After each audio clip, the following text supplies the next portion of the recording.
A'udzu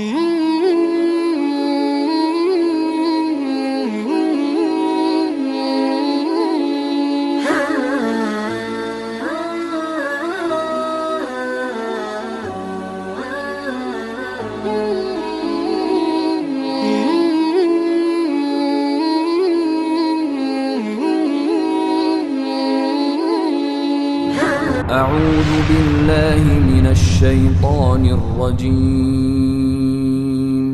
Bismillahirrahmanirrahim. Assalamualaikum warahmatullahi wabarakatuh.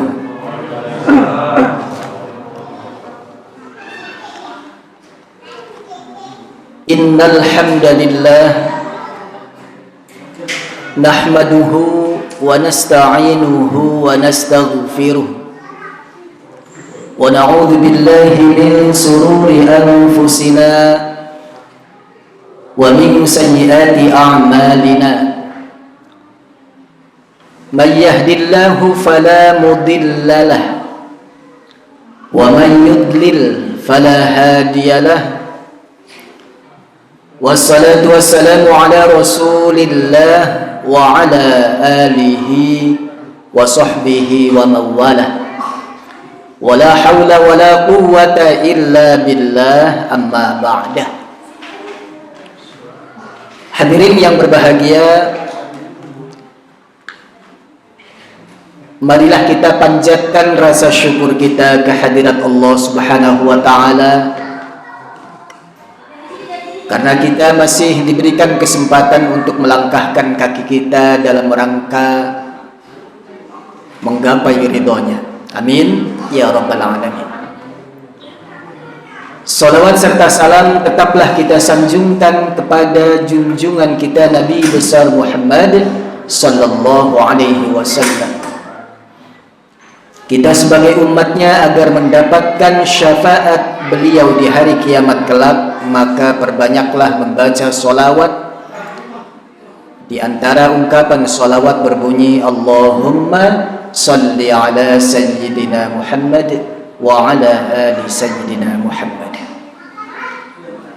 Bapak, ibu, adik-adik yang dirahmati Allah Subhanahu wa ta'ala, alhamdulillah kita bisa berkumpul, bertatap muka di majlis yang mulia ini. Ini merupakan majlis zikir sekaligus majlis ilmi yang merupakan anjuran di dalam agama untuk menetapinya. Bertepatan malam ini adalah sebagai peringatan dari pertengahan bulan Sya'ban, yang kita kenal istilahnya nisfu Sya'ban. Nisfu itu artinya pertengahan di bulan Sya'ban. Jadi bulan Sya'ban ini puncaknya adalah malam ini. Nah, kenapa dinamakan puncak? Karena pada malam inilah Rasulullah menyebutkan dalam sabdanya, kan ada sahabat bertanya, wahai Rasulullah, engkau terus-terusan berpuasa, tidak seperti pada bulan-bulan yang lain. Jadi pada bulan Sya'ban ini Rasulullah banyak berpuasa, hampir sebulan penuh. Hanya beberapa hari beliau tidak berpuasa menjelang bulan Ramadan. Rasulullah menjawab, bulan ini merupakan bulan yang dilupakan banyak orang. Jadi bulan antara Rajab dan Ramadan ini adalah bulan Sya'ban, bulan yang dilupakan oleh orang, kata Rasul. Padahal bulan ini adalah bulan yang sangat istimewa dan puncaknya adalah malam ini. Karena malam ini, kata Rasul, ditingkatkannya amal seseorang, atau bahasanya dilaporkannya catatan tahunan amaliyah setiap orang. Nah, itu ya Bapak Ibu yang dirahmati Allah. Jadi malam ini adalah malam laporan malaikat Raqib dan Atid kepada Allah dalam setiap tahunnya. Ada sih laporan mingguan. Kapan tuh laporan mingguan? Hari Kamis, malam Jumat. Nah, jadi ada sebuah riwayat ketika itu Rasulullah berpuasa di hari Senin. Sahabatnya bertanya, "Wahai Rasul, kenapa engkau melakukan puasa di hari Senin?" Beliau menjawab, "Karena hari ini, hari Senin adalah hari kelahiranku. Aku bersyukur dengan hari kelahiranku, aku berpuasa." Pada suatu ketika sahabatnya melihat Rasulullah juga berpuasa di hari Kamis, lalu sahabatnya bertanya, "Wahai Rasul, hari ini Kamis engkau berpuasa juga, untuk apa?" Beliau menjawab, "Karena setiap hari Kamis pada malamnya, yakni malam Jumat, catatan amalan seseorang dilaporkan kepada Allah setiap minggunya. Maka aku ingin," kata Rasul, "setiap laporan catatan aku akhiri atau aku awali dan diakhiri dengan amal kebaikan." Nah, itulah namanya laporan mingguan setiap Kamis malam Jumat. Maka di dalam agama dianjurkan banyak membaca Al-Quran, salah satunya suratul Kahfi. Karena panjang, ya. Kalau di pesantren sih tradisi surat Kahfi ini dibaca, Pak, Bu. Ya, semoga mudah-mudahan kita membiasakan membaca suratul Kahfi pada malam hari atau siang harinya. Walaupun sementara ini yang biasa kita baca suratul Yasin, ya nggak apa-apa. Karena kita bisanya Yasin, lancarnya Yasin, dan ini merupakan pilihan ulama Yasin itu. Kenapa pilihannya Yasin? Pertanyaannya kan begitu. Karena Yasin itu ternyata qalbunya Al-Quran, hatinya Al-Quran. Kenapa disebut hatinya Al-Quran? Karena surat Yasin, kalau kita baca tafsirnya, di sana diterangkan berbagai macam perihal kehidupan dan kematian, hari kebangkitan dan pembalasan, dan seterusnya. Jadi begitu menyentuh sebenarnya surat Yasin kalau kita baca tafsirnya. Baik Bapak Ibu yang dirahmati Allah Subhanahu wa taala. Jadi itulah malam ini sebagai malam puncak. Malam dilaporkannya catatan seseorang setiap tahunnya. Dimulai pada maghrib nih. Ya, ini malam maghfirah, malam ampunan, malam keberkahan. Jadi nih Allah langsung turun mencari hamba-hambanya yang mereka mau memohon ampun kepadanya. Langsung Allah ampuni mereka, bagi mereka yang memohon ampun, maksudnya gitu ya. Jadi terkait pada malam ini adalah malam ampunan bagi mereka yang memohon ampun, malam keberkahan bagi mereka yang minta keberkahan. Maka Rasulullah Shallallahu Alaihi Wasallam mengajarkan kepada para sahabatnya dan juga umatnya untuk mengucapkan doa. Doanya apa tuh? Allahumma, sama-sama, Allahumma barik lana. Iya benar. Tuh, pikirannya doa makan, pikirannya Allahumma barik lana. Allahumma barik lana fi rojaba. Iya, dikiranya makan tadi, pikirannya Allahumma barik lana fi ma razaqtana wa qina adzabannar. Ya nggak apa-apa sih, ini kan lagi makan. Cuma Rasulullah mengajarkan doa keberkahan itu terkait bulan Rajab, Sya'ban dan Ramadan. Yuk sama-sama, Allahumma barik lana fi rojaba. Lagi-lagi ma razaqtana wa qina adzabannar. Itu mah udah tadi. Ulang lagi. Allahumma barik lana fi rojaba wa sya'ban wa balighna Ramadan. Itu doanya, yang artinya apa? Ya Allah, berikanlah keberkahan kepada kami pada bulan Rajab. Udah lewat ya. Begitu juga bulan Sya'ban, dan sampaikan kami kepada bulan Ramadan. Itulah doa kita yang selalu kita ucapkan menjelang Ramadan dari bulan Rajab sebenarnya, ya harusnya itu. Kenapa harus dari bulan Rajab? Itulah sebagai persiapan kita menghadapi bulan Ramadan. Inilah yang akan kita jelaskan temanya pada malam ini. Tapi sebelum masuk kepada tema, pentingnya kita mengetahui istilah keberkahan. Apa itu berkah? Ma huwal barokah? Apa itu yang dinamakan barokah? Apa Pak barokah itu? Satu, ziyadatul khair, bertambahnya kebaikan. Ustaz, ma huwal barokah? Yaitu ziyadatul khair, bertambahnya kebaikan. Itu Pak yang dinamakan berkah, itu bertambahnya kebaikan. Jadi kita bisa mengukur, seandainya Allah titip titipkan harta kekayaan kepada kita, kemudian kita dermawan, itu yang dinamakan harta yang barokah. Seandainya Allah titipkan harta, kemudian kita menjadi kaya, dimanfaatkan untuk apa? Anak-anaknya pesantren, menuntut ilmu, kita rajin sedekah untuk agama, itu dinamakan harta yang barokah. Kan bertambahnya kebaikan, bertambahnya manfaat.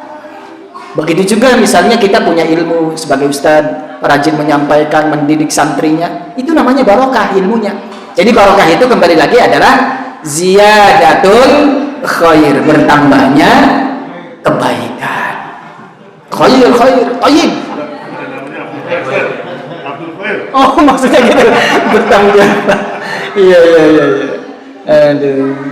Setelah kita mengetahui keberkahan, maknanya adalah bertambahnya kebaikan seperti dicontohkan tadi,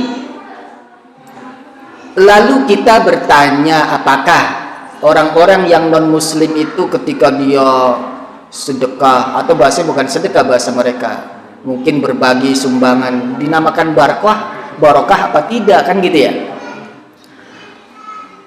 Ternyata makna barokah itu harus berbanding lurus dengan istilah iman dan takwa. Hal ini sebagaimana Allah terangkan dalam Quran surat Al-A'raf ayat 96. A'udzubillahi minasyaitonirrajim. Nih biasanya Bapak Ibu kalau udah baca ayat nih, udah ngantuk nih, nggak apa-apa ya, nikmati aja lah. Takutnya gitu, wah banyak ayatnya nih Ustaz nih katanya. Saya menyampaikan ayat biar ngomongnya nggak kesana kemari. Ini berdasarkan ayat kata Allah nih. Jadi barokah itu harus berbanding lurus dengan istilah iman dan takwa. Ayatnya apa kan gitu. Apalagi orang sebelah selalu nanya ayat terus loh. Jadi ayatnya adalah walau anna ahlal qura amanu wattaqau la fatahna alaihim barakatim minas sama'i wal ard. Dan seandainya penduduk negeri, penduduk wilayah atau penduduk desa lah misalnya, mereka beriman dan juga bertakwa, maka Allah berikan keberkahan, Allah datangkan keberkahan dari langit dan juga dari bumi. Nah, jadi makna barokah, bertambahnya kebaikan, itu berbanding lurus dengan iman dan takwa. Jadi seandainya kita dengan doa tadi, Allahumma barik lana ya Allah, berikanlah keberkahan kami di bulan Rajab, Sya'ban, dan sampaikan kepada bulan puasa, itu juga harus diiring dengan istilah iman di dalam dada, takwa, dan juga perbuatan kita. Artinya takwa itu imtisalul awamir wajtinabun nawahi, menjalankan perintahnya dan menjauhi larangannya. Jadi begitu Pak ya. Jadi kunci keberkahan itu berawal dari kita beriman, bertakwa, maka apapun yang kita lakukan insya Allah barokah. Barokah itu apa tadi? Bertambahnya kebaikan.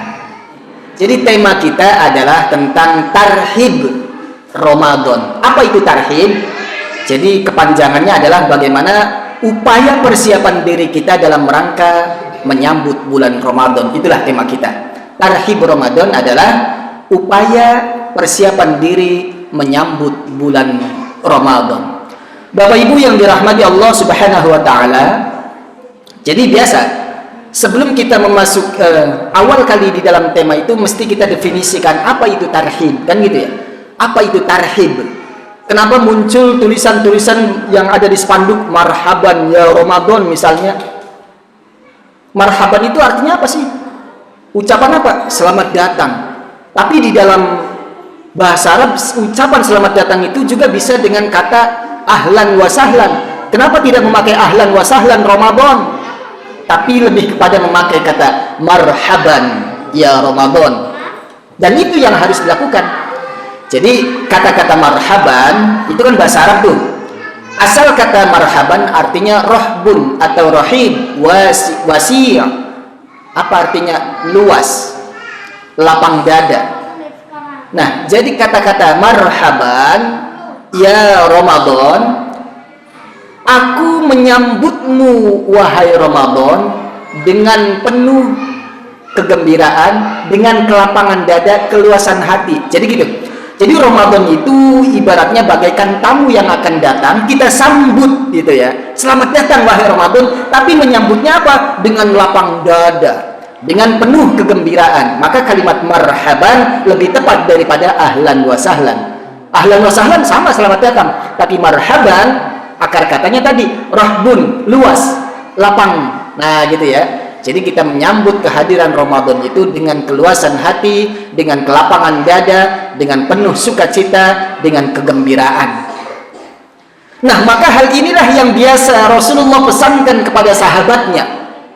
Jadi Rasulullah memesankan kepada sahabatnya jangan sampai melupakan hadirnya bulan Ramadan dengan ungkapan dalam sebuah hadis riwayat An-Nasa'i. Rasulullah Shallallahu Alaihi Wasallam bersabda, "Atakum Ramadan."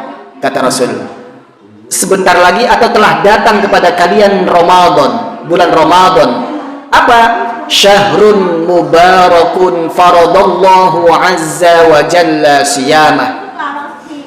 Artinya adalah bulan Ramadan adalah bulan yang diberkahi, di dalamnya Allah wajibkan orang-orang untuk berpuasa, atau Allah wajibkan manusia untuk berpuasa. Bukan sekedar itu, kemudian Rasulullah melanjutkan, atakum Ramadan syahrun mubarakun faradallahu azza wa jalla siyamah. Rasulullah berpesan kepada para sahabatnya, termasuk kita umatnya, telah datang bulan Ramadan kepada kalian, di dalamnya Allah wajibkan puasa. Ya, kita sebagai manusia. Terus apa? Rasulullah melanjutkan, tuftahu fihi sama wa tughlaqu fihi abwabal jahim wa tughallu fihi mardatasy syayatin wa tughallu fihi mardatusy syayatin fihi lailatun khairum min alfi syahr. Ya, jadi Rasulullah menyebutkan selain bulan Ramadan adalah sebagai bulan keberkahan, Allah wajibkan di dalamnya berpuasa. Ternyata bulan Ramadan itu bulan di mana pintu langit dibuka. Maksudnya pintu kebaikan dibuka. Kemudian apa lagi? Pintu neraka ditutup. Terus apa lagi? Syaitan-syaitan dibelenggu. Terus Rasulullah menyebutkan bahwa di dalamnya ada salah satu malam yang itu lebih baik daripada 1000 bulan. Apal bener ya? Udah dapat? Insya Allah. Pengen dapat lagi? Oh, banyak banget nanti. Ya nggak apa-apa, bagus. Dan itu merupakan dispensasi. Apa sih bahasanya? Bukan keringanan, tapi bonus, bukan dispensasi, tapi bonus yang ketika itu Rasulullah menyampaikan kepada Allah bahwa ya Allah, umatku ini umurnya kan pendek tuh. 63 tahun kebanyakan, lebih dikit bonus dah. Ada yang udah dapat bonus. Udah banyak nih yang dapat bonus. Karena apa? Dibandingkan Nabi Adam 1000 tahun lebih, Nabi Nuh 950 tahun lebih bahkan. Jadi panjang-panjang umurnya ya. Nabi Muhammad 63 tahun. Jadi kemudian menyampaikan, ya Allah, mereka itu yang panjang umurnya kan banyak amalnya gitu kan. Terus bagaimana dengan umatku ini umurnya pendek, kan nanti amalnya dikit dong. Allah kasih bonus, ada salah satu malam yang itu lebih baik daripada 1000 bulan. Pernah nggak ngitung 1000 bulan berapa tahun? Belum. Sampai rumah dihitung. Saya juga belum ngitung nih masalahnya. Oke, lanjut. Ya, jadi itulah, ada salah satu malam yang penuh dengan keberkahan adalah bulan Ramadan. Nah, Bapak Ibu yang dirahmati Allah Subhanahu wa taala, marhaban ya Ramadan, yang artinya adalah aku menyambutmu wahai Ramadan dengan penuh sukacita, dengan lapang dada, dengan kegembiraan dan seterusnya. Nah, terus kenapa dinamakan Ramadan? Kan gitu. Jadi ini masih definisi dulu nih, karena ini kan persiapan kita dalam rangka menyambut bulan Ramadan, kita harus tahu dulu. Marhaban itu tadi artinya ya, ungkapan selamat datang, tapi ungkapan selamat datangnya itu benar-benar kita merangkulnya, menyambutnya dengan lapang dada. Marhaban ya syahru. Syahru itu bulan. Bulan, asyahru secara bahasa itu artinya terkenal atau populer. Jadi penyebutan bulan itu, nama-nama bulan itu adalah penamaan terhadap sesuatu yang populer, sesuatu yang dikenal. Apa sih? Nah, termasuk Ramadan. Kenapa disebut Ramadan? Karena kewajiban puasa saat itu turun pertama kali di hari di mana saat itu musim panas, Pak. Musim panas, bayangkan kalau di Arab, padang pasir, ya, pasir berisik kan, itu saking panasnya, itu sangat membakar. Jadi panas yang sangat membakar inilah kemudian dinamakan bulan tersebut, atau istilah tersebut, istilah yang dikenal adalah Ramadan. Ramadan itu asal katanya romido, yang artinya panas yang membakar. Jadi penamaannya itu gara-gara itu, pada bulan yang sangat panas. Tentunya makna ini juga semakna dengan filosofi makna daripada kata-kata Ramadan. Bapak Ibu yang dirahmati Allah Subhanahu wa taala, jadi saat kita berpuasa, apa yang kita rasakan badan ini? Panas ya? Panas, haus, ya, lapar, haus. Akhirnya badan kita kayak panas gitu. Nah, itu manfaat daripada rasa panas. Untuk menahan rasa lapar dan juga haus, itu manfaatnya adalah upaya menghapus dosa yang ada di dalam diri kita yang telah kita lakukan. Maka Rasulullah Shallallahu Alaihi Wasallam bersabda, "Man soma Ramadana imanan wahtisaban, ghufira lahu ma taqaddama min dzambi." Barang siapa yang berpuasa di bulan Ramadan dengan iman dan mengharap pahala dari Allah Subhanahu wa taala, maka Allah ampuni, maka Allah hapus dosa-dosa yang telah dilakukan sebelumnya. Nah, jadi gitu ya. Kita sudah paham secara definisi marhaban artinya penyambutan. Syahrun artinya terkenal atau bulan. Ramadan kenapa disebut Ramadan? Karena saat turunnya kewajiban puasa, di mana saat itu sedang sangat panas, dan panas ini sangat membakar, dan makna filosofis yang ada puasa memang membuat badan kita panas ketika menahan hawa lapar dan haus, dan itu manfaatnya adalah membakar dosa-dosa yang pernah kita lakukan. Amin. Jadi apa persiapan yang harus kita lakukan? Jadi ternyata ada beberapa persiapan, kita rangkum menjadi 6 saja. Ada 6 persiapan dalam rangka menyambut bulan Ramadan. Persiapan yang pertama itu adalah tadi, ungkapan kita menyambut bulan Ramadan ini, ungkapan yang sesungguhnya sebagaimana tertulis dalam spanduk-spanduk tadi. Ungkapan apa? Marhaban ya Ramadan. Mari kita maknai istilah tadi dengan hati kita. Ungkapan marhaban ya Ramadan, aku menyambutmu wahai Ramadan, aku menyambut kedatanganmu wahai Ramadan dengan kelapangan dada. Tadi marhaban itu lapang dada, keluasan hati. Jadi terserah tamu yang datang ini untuk melakukan apa saja di dalam diri kita, gitu maksudnya gitu. Jadi ungkapan ini mari kita rasakan bagaimana rasa itu kita masukkan ke dalam hati ungkapan. Jadi gini, ada orang yang memang datang Ramadan, Ramadan datang lagi, udah kerjaan harian panas, nanti bolong-bolong lagi deh puasa. Ada yang begitu.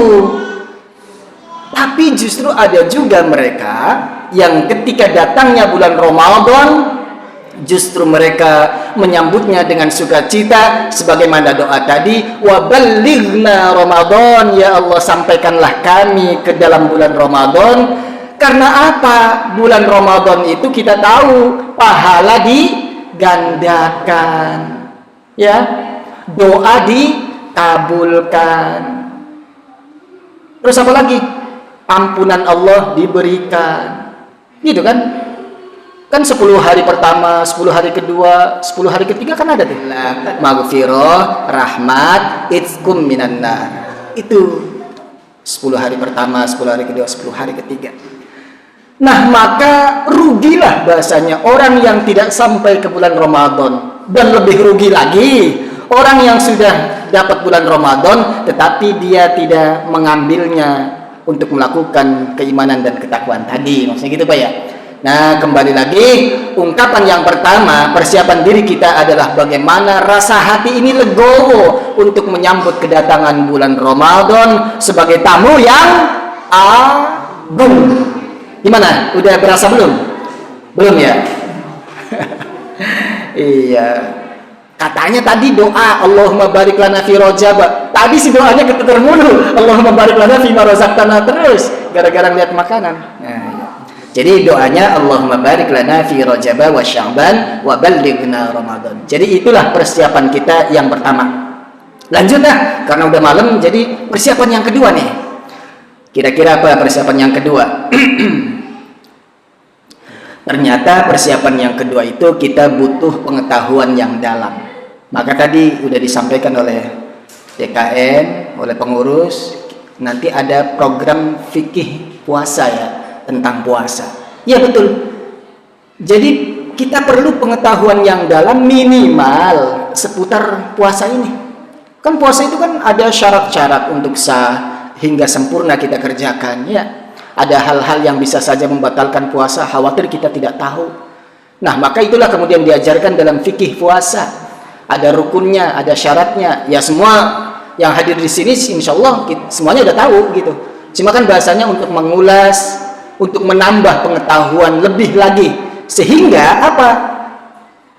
Nilai dari apa yang kita lakukan dalam hal berpuasa ini tidak diklaim dalam sebuah hadis yang menyebut hanya saja mendapatkan lapar dan dahaga doang. Kan gini, tidak sedikit gitu orang yang mereka berpuasa hanya saja puasanya mendapatkan lapar dan dahaga saja. Kewajibannya sih gugur. Kan gugur orang kewajiban tadi tuh, nggak punya utang. Tapi nilai pahala yang dia dapatkan tidak lebih sekedar dari apa yang dia rasakan lapar dan dahaga doang. Ya tadi puasanya masih saja ghibah, gosip. Ya. Waktu sahur ketawa ketiwi aja tuh. Kenapa ketawa ketiwi? Ya daripada enggak ketawa akhirnya ngantuk nunggu subuh katanya. Padahal wabil asharihum yastaghfir. Apa namanya? Orang-orang yang beriman itu ketika mereka di waktu sahur mereka wabil asharihum yastaghfirun. Orang-orang yang beriman itu ketika di waktu sahur mereka memohon ampun kepada Allah. Jadi di waktu sahur itu artinya waktu mendekati subuh, orang-orang yang beriman itu terus memohon doa kepada Allah. Mereka memohon ampun, ketika memohon ampun ya tentunya dengan menangis. Kadang kita kebalik, saat itu di waktu sahur ketawa-ketawa. Ya nggak apa-apa sih, siapa yang nyalain, cuma kan sayang. Al-Quran mendorongnya, menyuruhnya kita untuk beristighfar sampai nangis-nangis tuh, sampai subuh. Malah kita kebalikannya, ketawa-ketawa tuh sampai subuh. Alasannya biar nggak ngantuk. Ya mungkin nggak apa-apa sih alasannya nunggu subuh, tapi marilah kita tingkatkan diri kita untuk lebih baik lagi, maksudnya begitu ya. Bapak Ibu yang dirahmati Allah Subhanahu wa taala, itulah salah satunya. Ada esensi puasa yang bisa meningkatkan kita pada makom yang lebih baik lagi. Mari kita lihat misalnya ular. Ular itu sebenarnya ular besar ya, ular naga atau apa tuh yang dia butuh makanannya itu tahunan. Itu mereka dalam kurun waktu beberapa tahun biasanya tuh puasa. Ketika puasa maka kemudian bergantilah kulitnya. Nah, ini artinya manfaat puasa, siklus untuk tubuh kita mengistirahatkan komponen tubuh atau bahasanya bukan komponen, lebih kepada organ tubuh ini tidak terus bekerja secara total, tapi ada istirahat sejenak sehingga ada permajaan daripada organ-organ tubuh kita sehingga manfaat puasa dari sisi jasmani dia bisa menjadi sehat kembali. Kumpulan para dokter pernah ditanya, apa sih yang menjadikan kita bisa sehat? Sumu, kata dokter, tasihu. Berpuasa kalian semua, maka kalian akan sehat. Maka program diet atau diet itu sebenarnya program sehat. Kan diet sekarang tuh ada diet, banyaklah macamnya ya. Nah itu artinya kita punya istilah diet di dalam tahunan.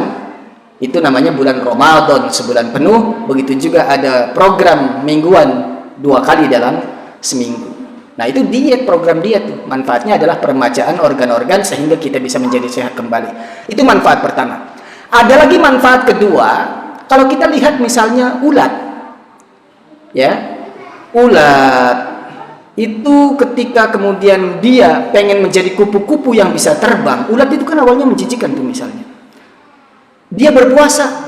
Ketika berpuasa berada di dalam kepompong beberapa hari atau beberapa minggu kemudian, jadilah kupu-kupu yang kemudian bisa terbang dan begitu indah kita lihat.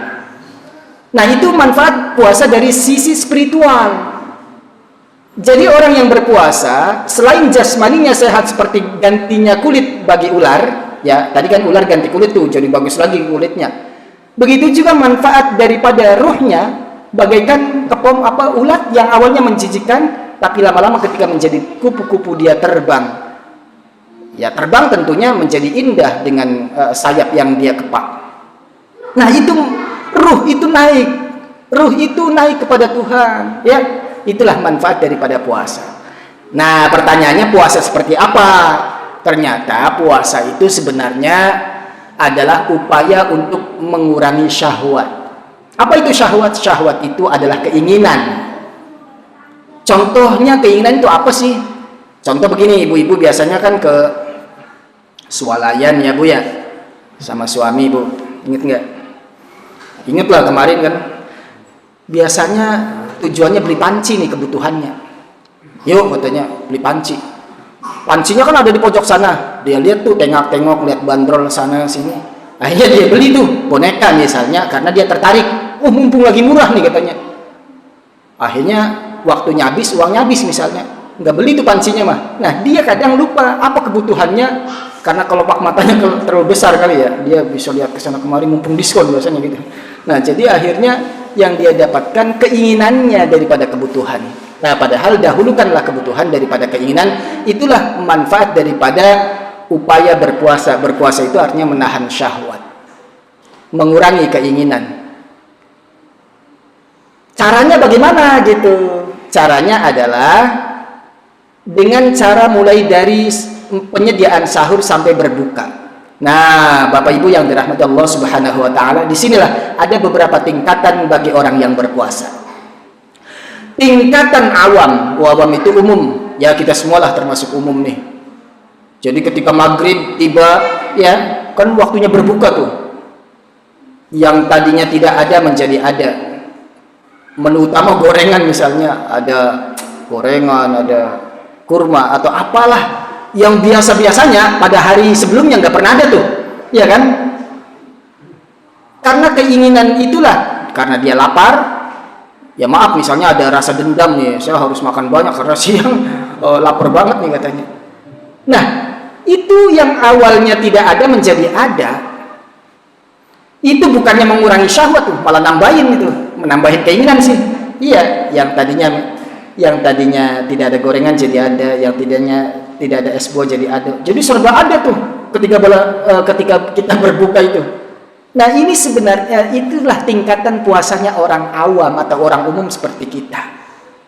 Padahal harusnya kalau kita tingkatkan pada puasa pada pertengahan, pada orang-orang kelas alim, ulama, itu minimal ketika kita berbuka itu sama halnya ketika hari-hari biasa.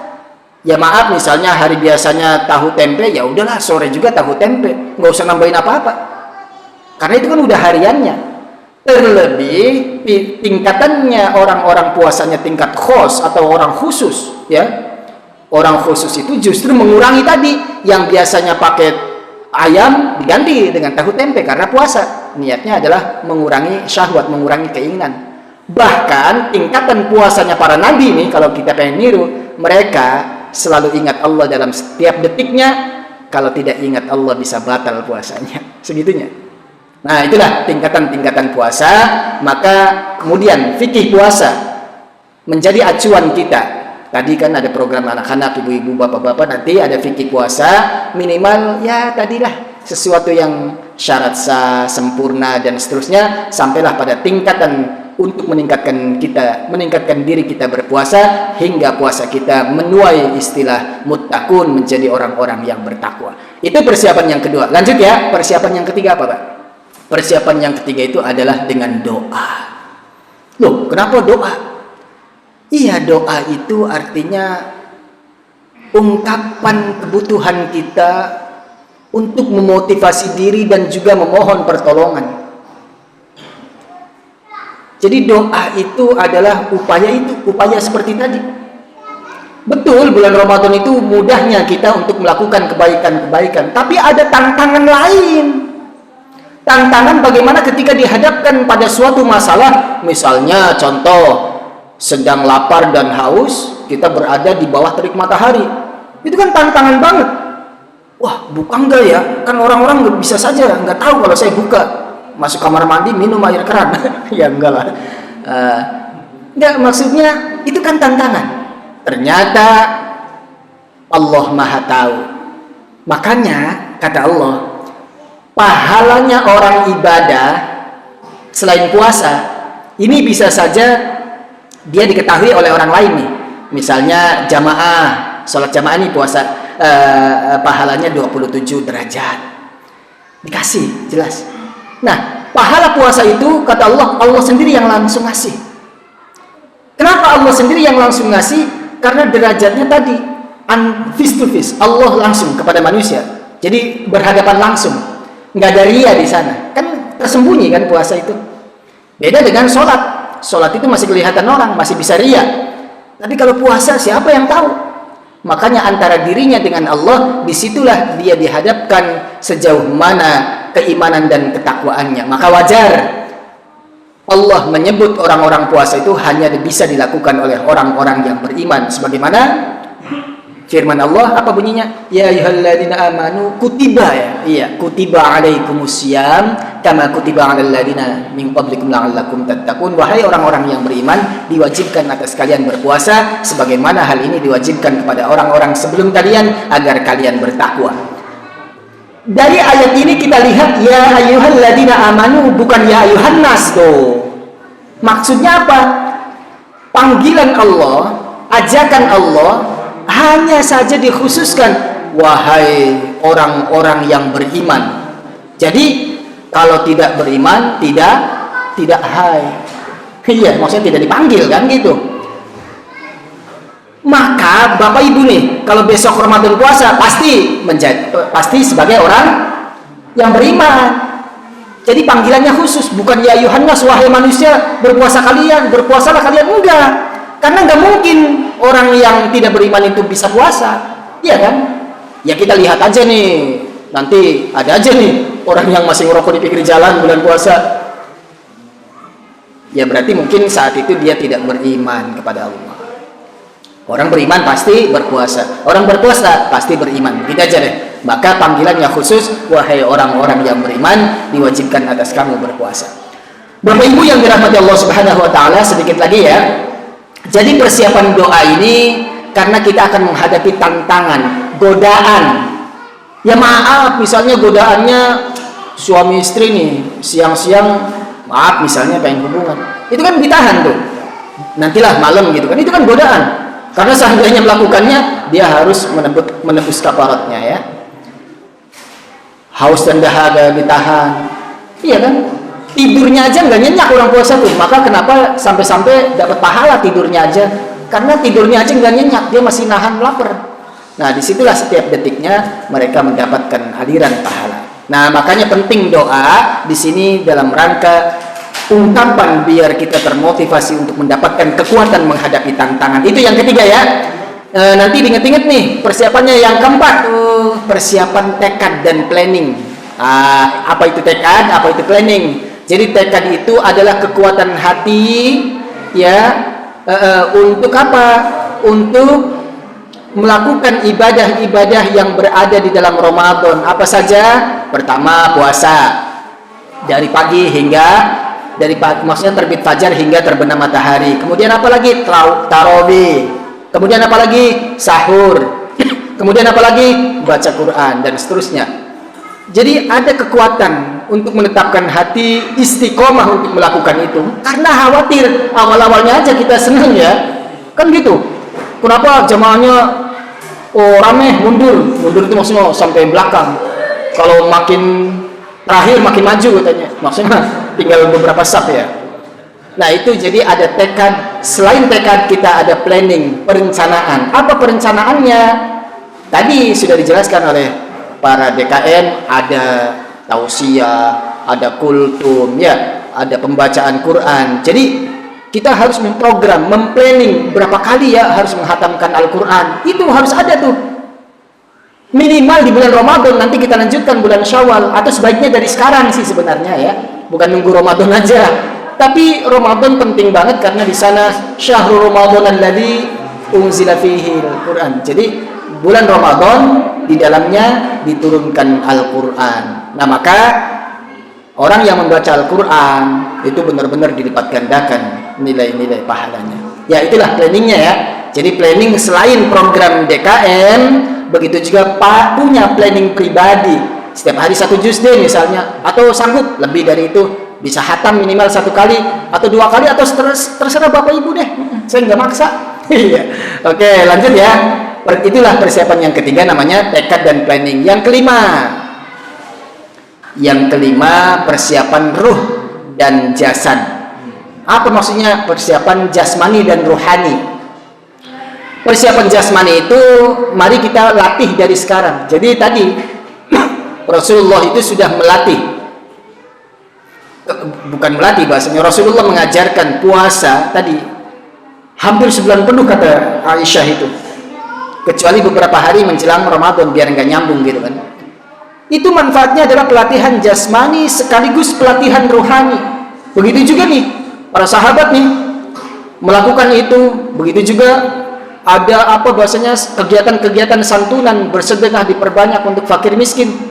Ya sebenarnya tidak harus nunggu Ramadan, mulai dari sekarang. Itulah persiapan-persiapan yang harus kita lakukan, persiapan jasmani dan rohani, sehingga ketika kita bertemu di bulan Ramadan tidak kaget. Kan ada orang yang kaget puasa pertama, aduh serasa demam deh katanya. Kenapa? Ya ini lapar banget. Nah, karena tidak terbiasa untuk menerapkannya dari sekarang. Ya udahlah, latihan misalnya mulai besok nih puasa, nanti Senin Kamis dan seterusnya. Nah, itu ya. Itu persiapan yang ke berapa? Yang kelima itu. Terakhir itu persiapan materi dan finansial, ya. Materi, harta benda, finansial, ya, kebutuhan hidup ya. Untuk apa? Untuk sahur, untuk buka. Ya iya itu mesti, cuma bukan melulu itu yang dipikirkan, bukan untuk beli baju lebaran, bukan. Ya boleh aja, emang siapa yang larang. Cuma maksudnya bukan itu saja yang harus dipikirkan, tapi bulan Ramadan Rasulullah menyebutnya sebagai bulan mua'asah, bulan berbagi, bulan pelipur lara. Berbagi kepada siapa? Berbagi kepada mereka yang membutuhkan.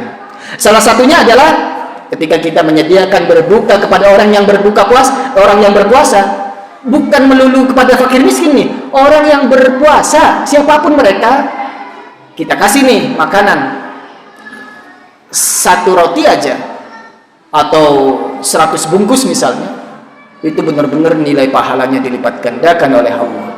Begitu juga kemudian bulan santunan, begitu juga bulan di mana orang lebih banyak mengeluarkan zakat mal ya. Zakat mal biasanya di bulan Ramadan biar gampang ngitungnya katanya, padahal mah kapan aja bisa, tapi orang ada yang momennya momen Ramadan.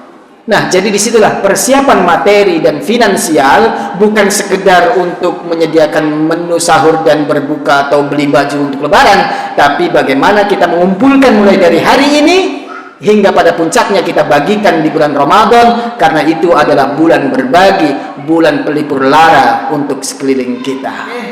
Sebagai penutup, kita ingat-ingat kembali bahwa ada 6 persiapan Bapak Ibu ya. Persiapan yang pertama adalah upaya kita menyambut bulan Ramadan dengan ungkapan apa?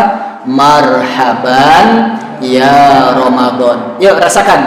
Marhaban ya Ramadan. Apa artinya? Aku menyambutmu wahai Ramadan dengan kegembiraan, dengan sukacita, dengan lapang dada ya. Itu ya, pertama itu dulu.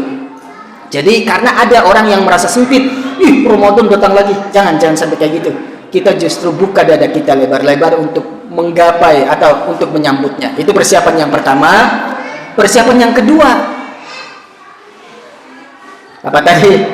Persiapan yang kedua adalah dengan pengetahuan yang dalam. Seputar apa? Minimal seputar fikih puasa ya, tadi udah dijelaskan. Kemudian yang ketiga, dengan persiapan doa, karena kita akan menghadapi tantangan-tantangan dan godaan-godaan di bulan Ramadan. Semoga kita sukses mencapainya hingga akhir Ramadan ya. Kemudian yang keempat, tekad dan planning, iya, kekuatan hati dan perencanaan ya. Tadi tentang belajar ilmu, apa bahasanya, tentang baca Quran dan seterusnya, qiyamul lail dan seterusnya ya. Kemudian yang kelima, persiapan jasmani dan rohani ya, mulai dari sekarang tuh kita latih puasa, berbagi untuk meningkatkan tadi ya, sebagaimana kita contohkan ular ketika berpuasa kulitnya berganti menjadi bagus, ulat yang berpuasa menjadi kupu-kupu yang bisa terbang. Itulah rohani kita. Kemudian yang terakhir ya, yang keenam adalah persiapan materi dan finansial ya. Untuk apa? Untuk berbagi di bulan Ramadan, karena bulan Ramadan adalah bulan santunan. Kalau sudah cukup, terima kasih atas waktunya saya bisa bersilaturahim di Komplek Arafah Ilham, Villa Rizki Ilham 2. Sampai jumpa kembali. Terima kasih. Kita akhiri dengan doa kafaratul majlis. Subhanakallahumma wa bihamdika asyhadu an la ilaha illa anta astaghfiruka wa atubu ilaik. Wassalamualaikum warahmatullahi wabarakatuh.